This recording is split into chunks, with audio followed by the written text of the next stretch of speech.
Una vez más, gracias a todos ustedes por su buena voluntad y también el esfuerzo que hacen para acompañarnos a esta hora en este estudio del Apocalipsis. Ya estamos en la recta final.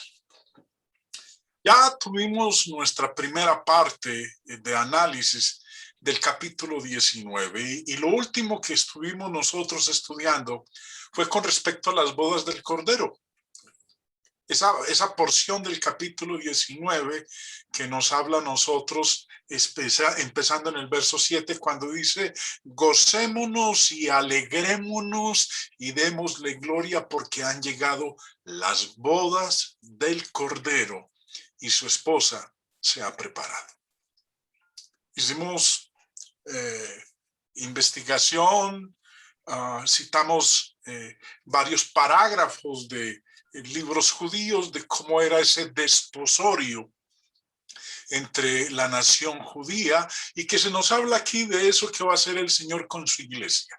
En este momento la iglesia es la desposada, es la que está comprometida en matrimonio con nuestro Señor Jesucristo. Aún no viven como marido y mujer.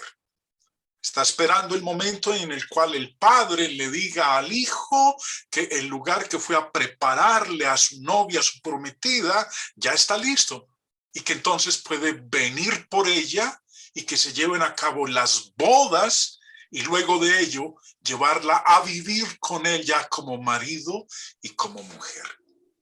Lo que hemos venido estudiando nosotros en la última sección, previo a lo que fue nuestro estudio de las bodas del Cordero.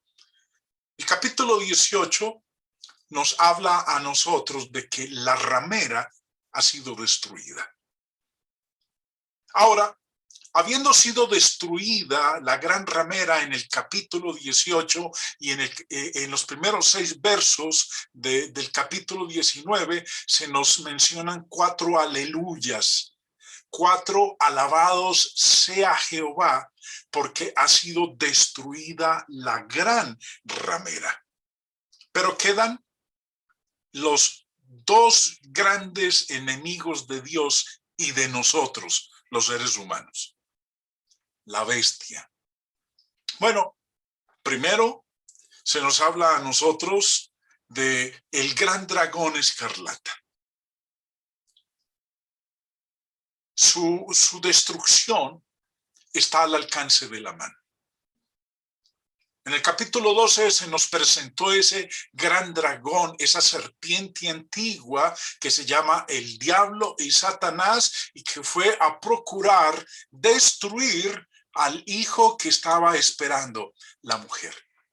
Pero ella tuvo que huir al desierto. Pero después de que no pudo destruir al hijo varón de la mujer, entonces dirigió sus filas de ataque a la descendencia de ella, a la iglesia. Ahora, la destrucción de ese gran dragón, de Satanás, está a puertas, ahí cercano. Los enemigos de Dios y de su iglesia fueron introducidos en las visiones en el siguiente orden. Primero, Satanás, capítulo 12. Luego, en el capítulo 13, se nos presenta a la primera bestia, esa bestia que sube del mar. En la primera sección del verso 1 al 10, se nos habla de ese aliado de Satanás, la bestia que sube del mar. Y en la segunda sección del capítulo 13, empezando en el verso 11, se nos muestra ese otro aliado de Satanás, la otra bestia, pero que ya no sube del mar, sube es de la tierra. Y en el capítulo 17 se nos ha presentado la ramera. Como dice ahí en el verso 5, y en su frente, bueno, voy a leer el verso 4 con el 5 y dice, y la mujer estaba vestida de púrpura y escarlata y adornada de oro, de piedras preciosas y de perlas, y tenía en la mano un cáliz de oro lleno de abominaciones y de la inmundicia de su fornicación. Y en su frente un nombre escrito, un misterio: Babilonia la Grande, la madre de las rameras y de las abominaciones de la tierra. Vemos entonces, hermanos, que el orden en que han sido presentados los enemigos de Dios y de su iglesia empieza capítulo 12, Satanás, el gran dragón, la serpiente antigua. Luego el capítulo 13 nos presenta la bestia del mar y luego la bestia de la tierra. Y finalmente el cuarto enemigo de Dios y de su pueblo, la gran ramera. Lo que hemos venido en estas últimas lecciones es observando la derrota y la destrucción de cada uno de esos enemigos. Pero ahora el orden es inverso. Se empieza hablando de la destrucción, de la derrota, primero que todo en el capítulo 18 de la ramera. Ahora estamos en el capítulo 19. Y en el capítulo 19, en la parte final del capítulo, se nos muestra la derrota y destrucción de la bestia que subió del mar y la bestia que subió de la tierra. Y en el capítulo 20 se nos muestra finalmente la derrota de Satanás. Dado que todos estuvieron juntos, ahora deben caer juntos. En lo que nos ha mostrado Juan en esta porción de Apocalipsis, Satanás es el único ser personal de todo el grupo de los enemigos. Las dos bestias y la ramera son personificaciones simbólicas del poder antidios, la religión falsa y los deseos seductores de la carne, los instrumentos utilizados por Satanás en la guerra contra Dios y su reino. Lo que vamos a ver a continuación, hermanos, es la escena que describe en esta sección al rey guerrero, mientras conduce la guerra contra sus enemigos involucrados en una batalla decisiva. Es lo que vamos a ver a partir de un momento en el versículo 11. Al principio, cuando Juan empezó a recibir esas visiones, si nos devolvemos en el tiempo y en los capítulos, retrocediendo al capítulo 4, cuando es que Juan empieza a observar estas visiones, lo primero que nos dice el capítulo 4 es que Juan vio una puerta abierta en el cielo. Versículo 1, después de esto miré y aquí una puerta abierta en el cielo, a través de la cual había sido arrebatado para contemplar la escena celestial. La primera voz que oí, dice ahí el verso 1, como de trompeta, hablando conmigo, dijo, sube acá y yo te mostraré las cosas que sucederán después de estas.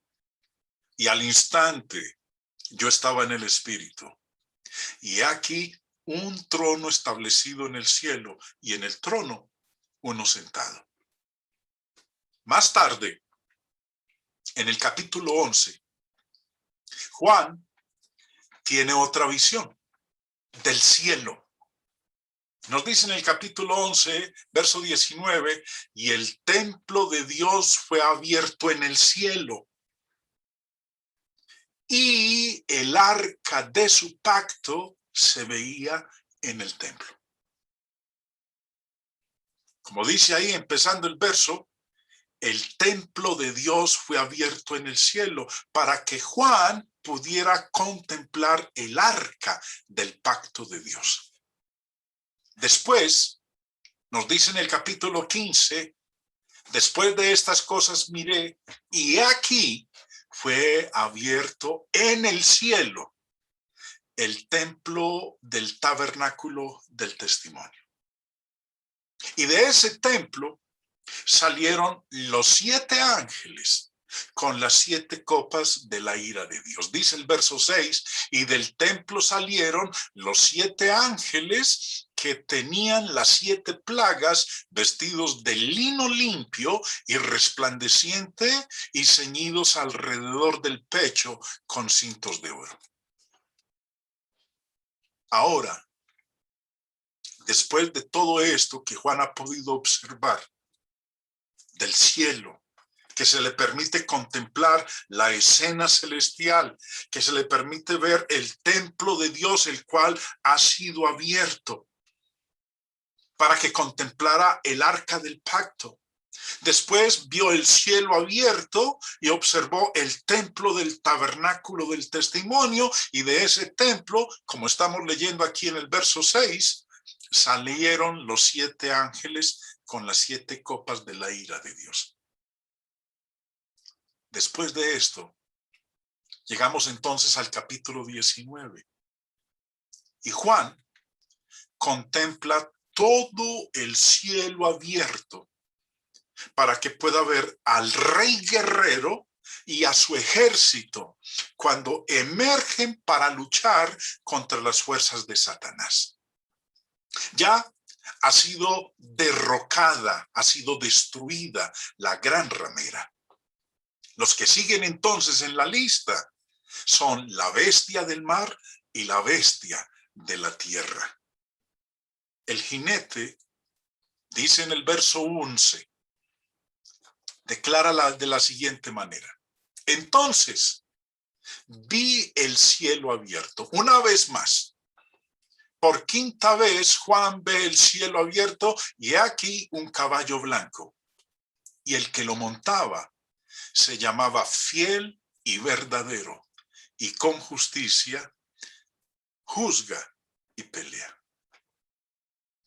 Esta guerra que se va a desatar, que la va a liderar el que monta este caballo blanco que se llama Fiel y Verdadero, no es una descripción de la segunda venida de nuestro Señor, de su última venida, sino que es la descripción de la guerra victoriosa contra las fuerzas que han estado en discusión. Cuando el Señor retorne por segunda vez, que estamos esperando eso, no sabemos cuándo será.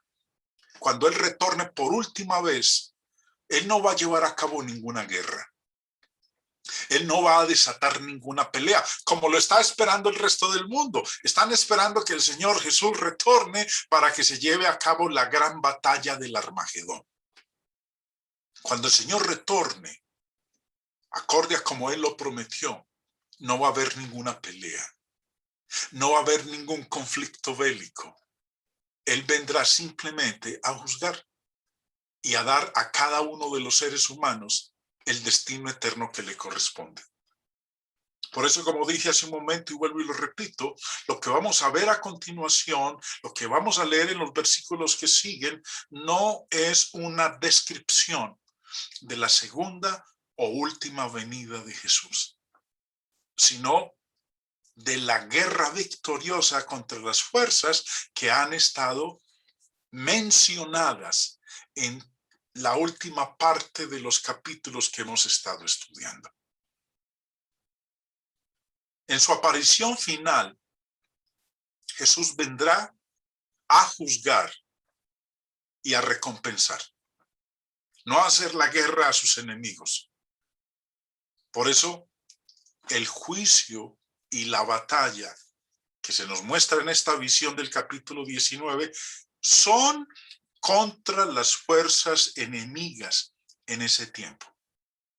No al final de los tiempos que nosotros estamos esperando. La batalla de ese gran día del Dios Todopoderoso, nosotros la estuvimos estudiando cuando se nos presentó por primera vez en una visión anterior. Capítulo 16 del Apocalipsis, del verso 12 al 16 dice: el sexto ángel derramó su copa sobre el gran río Éufrates, y el agua de éste se secó, para que estuviese preparado el camino a los reyes del oriente. Y vi salir de la boca del dragón, y de la boca de la bestia, y de la boca del falso profeta, 3 espíritus inmundos a manera de ranas. Recuerden que el dragón es el diablo, es Satanás. La bestia que se menciona ahí es la que nos dice el capítulo 13, verso 1, que sube del mar. Y el falso profeta es la segunda bestia que sube de la tierra. Y de la boca de ellos, dice, salieron 3 espíritus inmundos a manera de ranas. Pues son espíritus de demonios que hacen señales y van a los reyes de la tierra en todo el mundo para reunirlos a la batalla de aquel gran día del Dios Todopoderoso, que es la batalla que se nos menciona en este capítulo 19 que estamos nosotros estudiando. Se había hablado de ella con antelación en el capítulo 16. Ahora, la confrontación en esa batalla del gran día del Dios Todopoderoso, ha llegado el momento para que así ocurra. Esta batalla no va a ocurrir cuando el Señor retorne por segunda vez. Muchos la anuncian, vemos cómo en los programas televisivos y en estos programas religiosos de enlace y en las predicaciones que uno puede escuchar en YouTube, todos hacen alusión a esa batalla del gran día del Dios Todopoderoso. Los conflictos que desde a finales del siglo pasado se han venido presentando en Oriente, Saddam Hussein, los conflictos que hay en el Medio Oriente, todos dicen ya está a las puertas la gran batalla del Dios Todopoderoso, la batalla del Armagedón. Esas tensiones que se presentan a veces entre Estados Unidos y Rusia y la misma China, todos son rápidos en darle aplicación a lo que estamos leyendo nosotros en estos versos que no tienen nada que ver con ello. La batalla de ese gran día del Dios Todopoderoso, como dije hace un momento, nos fue presentada primero en el capítulo 16 y ya va a ocurrir en el capítulo 19.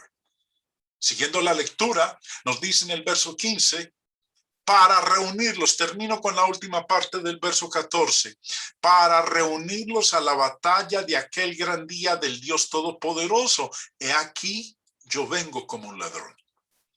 Bienaventurado el que vela y guarda sus ropas, para que no ande desnudo y vean su vergüenza. Y los reunió en el lugar que en hebreo se llama Armagedón. No voy a entrar en detalles en este momento sobre esta batalla. Ya la estudiamos, dedicamos una lección completa al significado bíblico del Armagedón, de la batalla del Armagedón. Si usted no tuvo la oportunidad de estar con nosotros en esa ocasión, bueno, lo invitamos para que visite nuestro canal en YouTube, donde encuentra usted esa lección grabada en video sobre la batalla del Armagedón. Bueno, continuemos entonces. Los santos de Dios están preparados para entrar en la batalla. ¿Y por qué? Porque ellos están dirigidos por uno más poderoso que todas las fuerzas combinadas de Satanás. Ya acabamos de ver que Juan nos dice en el verso 1 que ve el cielo abierto y a Cristo sentado sobre un caballo blanco, como el primero de los 4 jinetes del Apocalipsis. Recuerden, cuando estábamos mirando nosotros los 7 sellos en el capítulo 6, cuando se desata el primer sello, leímos nosotros, vi cuando el Cordero abrió uno de los sellos y oí a uno de los 4 seres vivientes decir como con voz de trueno, ven. Y miré, y aquí un caballo blanco, y el que lo montaba tenía un arco, y le fue dada una corona y salió venciendo y para vencer. Ahora que estamos en el capítulo 19, este jinete que cabalga un caballo blanco viene en justicia para juzgar y hacer la guerra. La guerra que hará es una acción justificada contra la bestia y el falso profeta. Un juicio ya declarado como verdadero y justo. Ahora, este jinete que monta este caballo blanco, el capítulo 19 nos lo da a conocer con 3 nombres.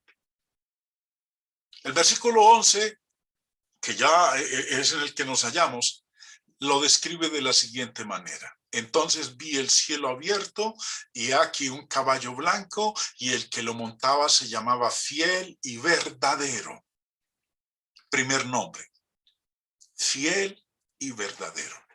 Segundo nombre, con lo que nos lo presenta, como es conocido en este capítulo 19, este jinete, versículo 13, estaba vestido de una ropa teñida en sangre y su nombre es el Verbo de Dios. Bueno, ya no nos dice que es Jesús, pero las descripciones que nos está mostrando en estos versos obviamente nos dice que ese jinete es nuestro Señor Jesucristo. Leamos ahorita el verso 16 que dice, y en su vestidura y en su muslo tiene escrito este nombre, Rey de Reyes y Señor de Señores.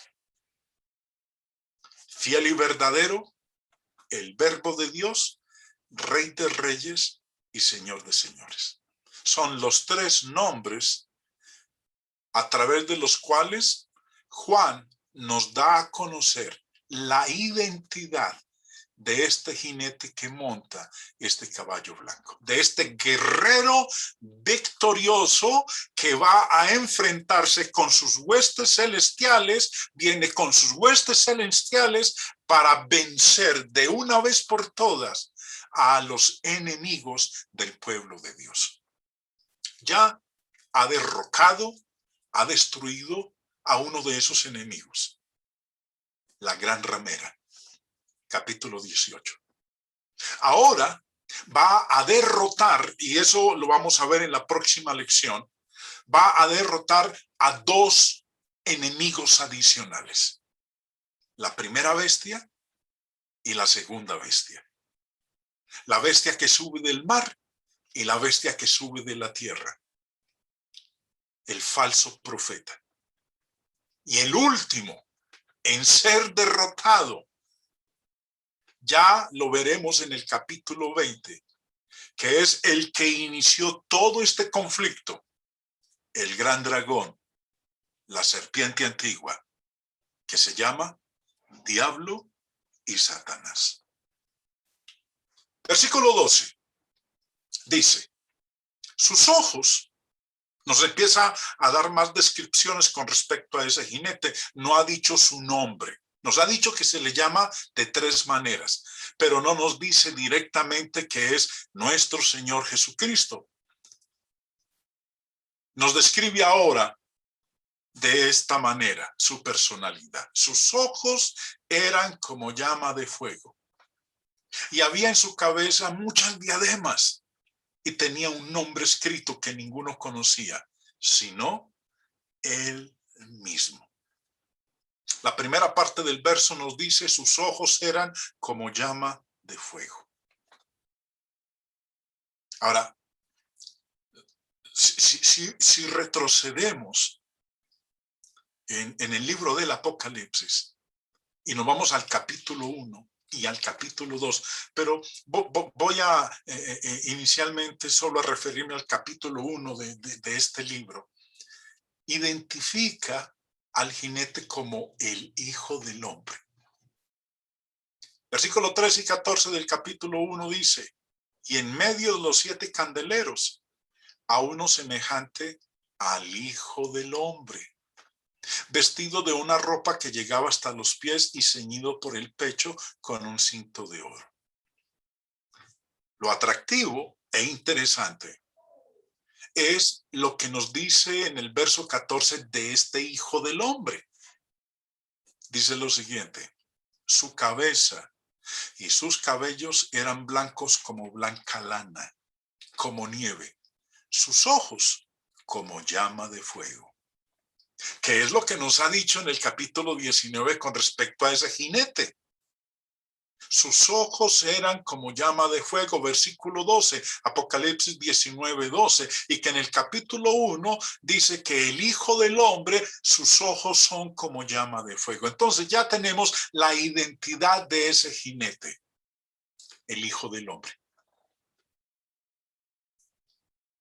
Jesús usa, hay algo aquí bastante interesante, y es lo que dice en la segunda parte del verso 12. Y es que había en su cabeza muchas diademas. Cuando nosotros estuvimos en el capítulo 12, estudiando acerca de ese gran dragón escarlata que se llama Diablo y Satanás, allá nos decía cuántas diademas tenía en sus cabezas. Y también, cuando estábamos estudiando el capítulo 13, nos dice que la bestia que subió del mar también tenía diademas. Pero vamos a mirarlo en un momentito. En esta porción,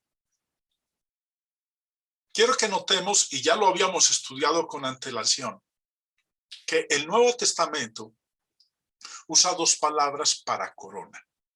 Nosotros encontramos la palabra corona y la palabra diadema en la Biblia. Y en Apocalipsis encontramos en unos versos que se habla de coronas y en otros versos que se habla de diademas. No es lo mismo. Una cosa es una corona y otra cosa es una diadema. Las mujeres tienen un elemento para el cabello. En mi país se les dice diademas, que para recogerse el cabello, para que no esté muy alborotado, las mujeres usan diademas, se ponen unas diademas, pero no se ponen una corona. Y como dije hace un momento, en el Nuevo Testamento se usan dos palabras para corona. Una es la palabra griega estéfanos. El diccionario expositivo de palabras del Nuevo Testamento del señor Vine nos dice que estéfanos denota la corona del vencedor, el símbolo del triunfo en los juegos o en algún concurso similar. Recordarán ustedes que en el capítulo 2 del Apocalipsis el Señor dijo: sé fiel hasta la muerte y yo te daré la corona de la vida. La palabra que utiliza allá en Apocalipsis 2:10 sobre la corona de la vida es esta misma, estéfanos, la corona del vencedor, la corona del que ha triunfado. Pero no es la palabra utilizada aquí en el versículo 12. La palabra diadema no es de la palabra griega estéfanos. La palabra diadema no se refiere a la corona del vencedor. La palabra que utiliza es la palabra griega diadema. La palabra no fue traducida, la palabra fue transliterada. Diadema, en griego, la palabra diadema española, en griego es la misma palabra, diadema. Ahora, ¿qué significa diadema?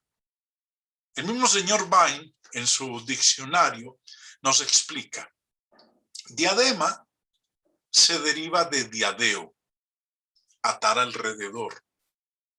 Era el ornato regio para la cabeza y se usaba especialmente de la banda azul marcada con blanco, usada para ligar el turbante o la tiara de los reyes de Persia. Fue adoptada por Alejandro Magno y por sus sucesores entre los griegos y romanos era la marca distintiva de condición regia. Diadema es la corona de la realeza, no es la corona de la victoria. Cuando se habla de que el Señor Jesús tenía muchas diademas, está hablando de su condición como rey, no de su condición como vencedor. Por eso dos palabras diferentes. Símbolo de la realeza y gobierno soberano. Eso es el sentido y significado de la palabra diadema. Hace un momentico yo les mencionaba a ustedes, hermanos, que cuando estuvimos estudiando el capítulo 12, que se nos habla del gran dragón, la serpiente antigua, que es el diablo, que es Satanás, el capítulo 12 nos dice cuántas diademas tenía el gran dragón. El verso 3 nos dice, también apareció otra señal en el cielo. He aquí un gran dragón escarlata que tenía 7 cabezas y 10 cuernos, y en sus cabezas 7 diademas. Comparándolo con las diademas que tiene el jinete que monta el caballo blanco, que es el Hijo del Hombre, a diferencia de las 7 diademas que tiene el gran dragón, el diablo, el Hijo del Hombre tiene muchas diademas. Y cuando leemos nosotros en el capítulo 13 con respecto a la primera bestia, la que sube del mar, dice, me paré sobre la arena del mar y vi subir del mar una bestia que tenía 7 cabezas y 10 cuernos, y en sus cuernos 10 diademas, y sobre sus cabezas un hombre blasfemo. El diablo tiene 7. La bestia que sube del mar tiene 10. Pero el jinete que monta el caballo blanco tiene muchas diademas.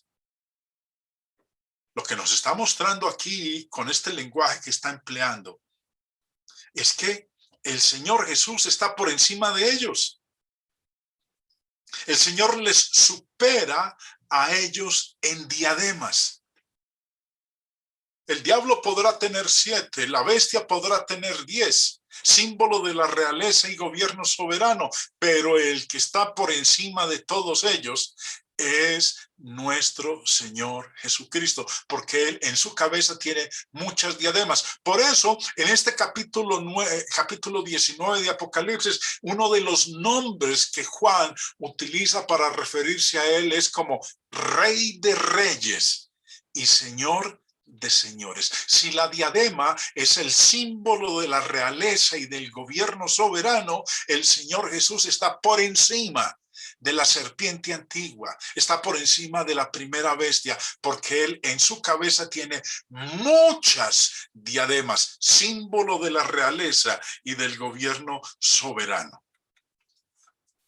El señor Lenski, en su interpretación del libro del Apocalipsis, hablando de ese contraste entre la corona y la diadema, dice, observemos que Jesús recibió un estéfanos de espinas, una corona de espinas, y luego fue nombrado rey de los judíos.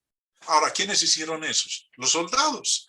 Antes de que lo llevaran a su crucifixión, le pusieron una corona de espinas y ¿qué le decían? Salve, rey de los judíos. El Señor recibió un estéfanos, no una diadema. Aquí, en el capítulo 12, porque estamos hablando del comentario del capítulo 12, de esa mujer que la serpiente antigua trató de destruir, de esa mujer que tiene las 2 estrellas como su estéfanos, su símbolo de victoria. Recuerden que la corona se refiere a la victoria, al triunfo que se tiene. La victoria nuestra permanece y así como vencedora, la una santa reinará con Cristo para siempre. El dragón no tiene estéfanos, ni siquiera una corona usurpada de la victoria, sino solo diademas, figuras reales de la realeza pretendida, símbolos de dominio arrogado. Lo que nos está tratando de decir con este comentario el señor Lenski es que es asombroso que el que llevaba una corona de espinas y haya sido ridiculizado sea ahora tan exaltado. El dragón y la bestia también llevaban diademas, pero esas diademas de ellos son emblemas de una realeza que ellos usurparon. Están en oposición al Rey de Reyes, que en justicia usa muchas diademas, porque tiene soberanía universal y suprema. La última parte del versículo 12 dice, y tenía un nombre escrito que ninguno conocía, sino él mismo. Ahora, mucho se ha escrito sobre su nombre escrito que ninguno conoce sino él mismo. Y cualquier esfuerzo por determinar cuál es ese nombre es inútil, porque como dice el pasaje, solo lo conoce él. ¿Quién? El jinete que monta ese caballo blanco. No vamos entonces, hermanos, a dedicar el resto del tiempo que tenemos en esta lección para tratar de descubrir cuál es ese nombre. Por eso ahora al final, espero que no me vayan a hacer la pregunta, hermano Jaime, ¿cuál es ese nombre que él tenía escrito? No sé, hermanos, porque el pasaje dice que solamente él es el que lo conoce. Entonces no vamos a tratar aquí de disertar o de especular con respecto a cuál es ese nombre, porque es tiempo perdido. Versículo 13 dice, estaba vestido de ropa teñida en sangre y su nombre es el Verbo de Dios. Este jinete nos dice a nosotros, estaba vestido de ropa teñida en sangre. Cuando dice ahí, teñida en sangre, ¿la sangre de quiénes?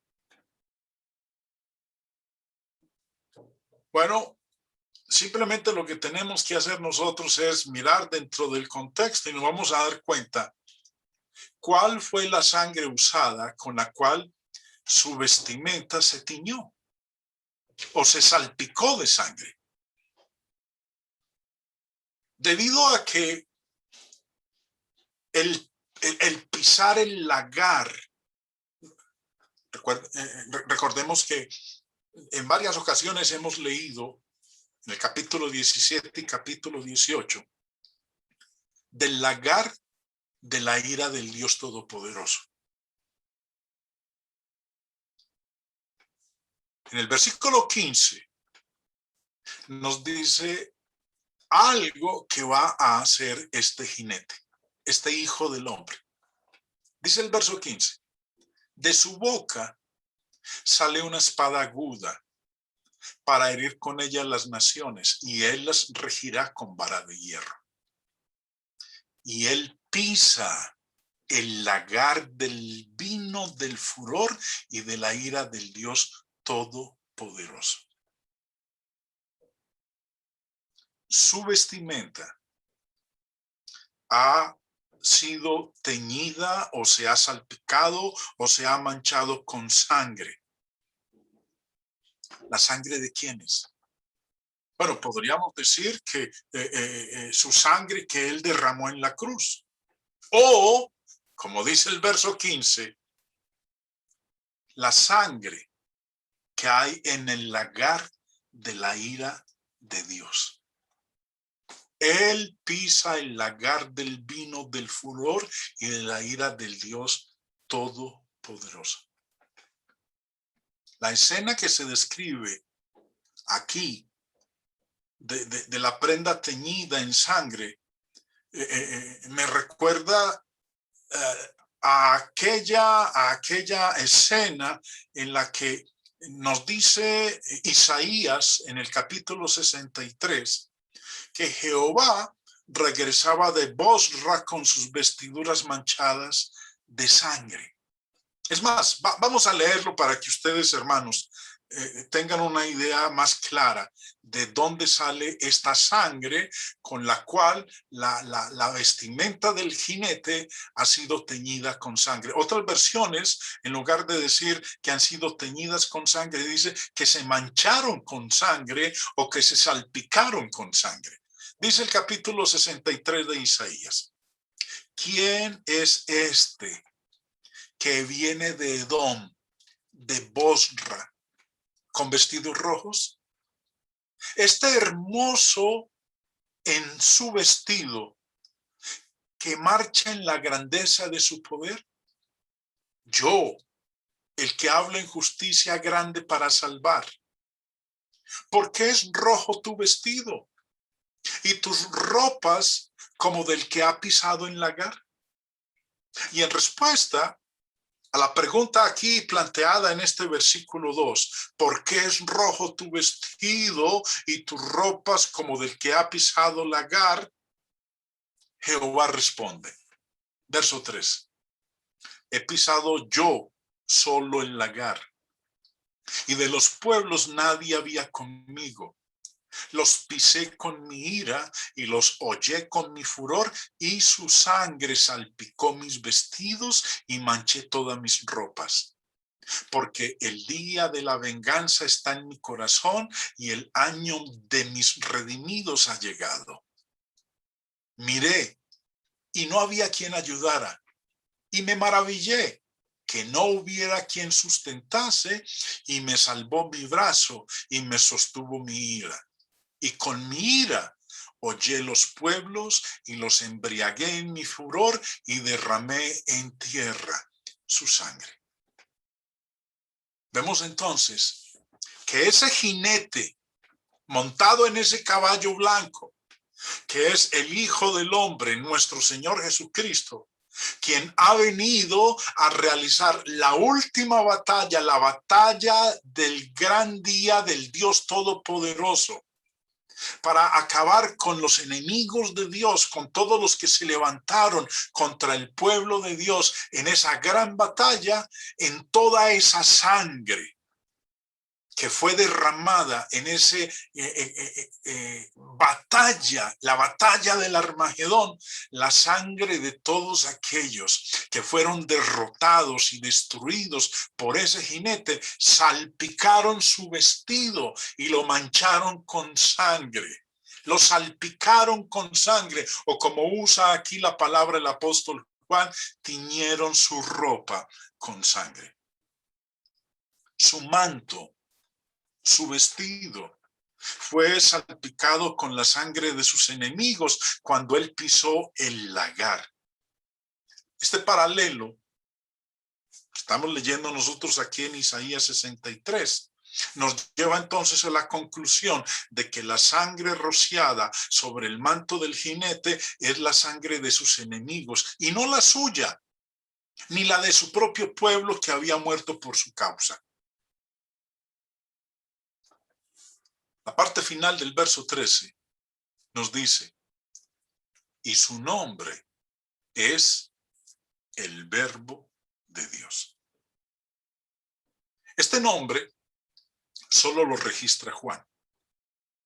Su nombre representa más que un título superficial.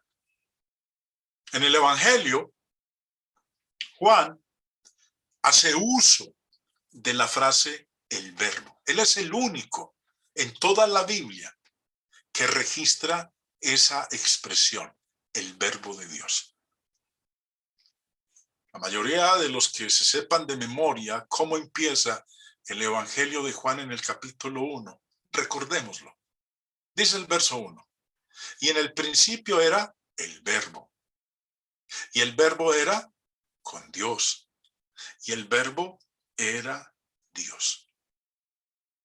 Aquí, en el Evangelio, Juan mira hacia atrás a la encarnación, como el verbo que estaba con Dios en el principio, y que nos dice en el verso 14 que ese verbo fue hecho carne y habitó entre nosotros. Y en su primera carta, Juan se refiere al Señor como el verbo de vida que es para todos en el presente. Dice, lo que era desde el principio, lo que hemos oído, lo que hemos visto con nuestros ojos, lo que hemos contemplado y palparon nuestras manos tocante al verbo de vida. Ahora en Apocalipsis, Juan mira a la destrucción de las fuerzas del mal en ese momento y en última instancia, al final de los tiempos. Como el verbo de Dios, Jesús es la máxima revelación de su voluntad y Él es la garantía de que se logrará el propósito de Dios, porque Él es el verbo de Dios, la palabra de Dios. Lo que Dios ha dicho se logrará. El plan de Dios se obtendrá. ¿Por qué? Porque ese jinete que monta en ese caballo blanco tiene un nombre. Y ese nombre es el verbo de Dios. El verso 14, y con este vamos a culminar la lección por hoy, hermanos. Vamos a tener la tercera parte del capítulo 19 la semana entrante, si Dios lo permite. Nos dice este verso 14, y los ejércitos celestiales, vestidos de lino finísimo, blanco y limpio, le seguían en caballos blancos. Estos no son ejércitos de la tierra. Estos son ejércitos del cielo. Miren lo que dice, y los ejércitos celestiales. Lo que nos está hablando es de una guerra espiritual, no de una guerra física, no de una guerra terrenal y material, que es lo que muchos consideran que es de lo que se está hablando en la batalla del Armagedón. No, la batalla de la cual está hablando aquí y que vamos a ver en nuestra próxima lección es una batalla netamente espiritual. Los ejércitos son celestiales. Pero vamos a dejar eso, hermanos, para la tercera parte de esta lección.